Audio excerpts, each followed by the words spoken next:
இது ஒரு அழகான பசுமை கிராமம். இந்த கிராமத்துல கண்ணன்னு ஒரு குட்டி பையன் இருந்தான்.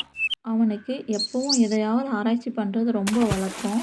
அவனுக்கு அவனோட வயல்ல வேலை செய்யவும் ரொம்ப பிடிக்கும். அதனால அவங்க அப்பா, பாட்டி இவங்க எல்லார் கூடயும் வேலை செஞ்சுட்டு இருப்பான்.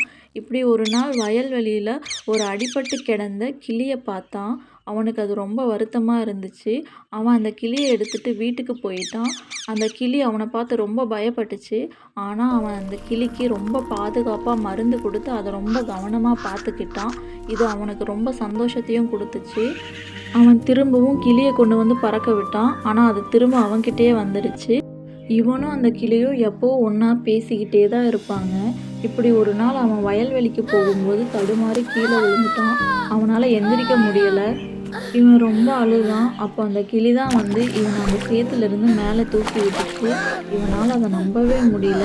ஏன்னா அந்த கிளிக்கு இவன் மேல அவ்ளோ பாசம். அதனால இவனும் அந்த கிளி மேல ரொம்ப பாசமா பார்த்துக்கிட்டான். ரொம்ப பாசமா வச்சிருந்தான். இப்படி ஒரு நாள் இவங்க 2 பேரும் காட்டுக்குள்ள ஓடிக்கிட்டு இருந்தாங்க.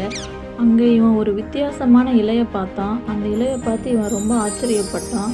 அந்த இலைய தொட்டு பார்த்து இது ஏதோ புதுவிதமான இலைன்னு சொல்லி அவன் புரிஞ்சுக்கிட்டான். இவன் அந்த இலைய எடுத்துட்டு தன்னோட வீட்டுக்கு புறப்பட்டான். அத கொண்டு போற சந்தோஷத்துல ரொம்ப சந்தோஷமா வீட்டுக்கு போனான். அத கொண்டு போய் இவன் ஆராய்ச்சி பண்ணி ஒரு மருந்து மாரி செஞ்சான். அத ஊர் ஜனங்களுக்கெல்லாம் கொடுத்தான். அதனால அவங்க எல்லாரும் பயனடைஞ்சாங்க.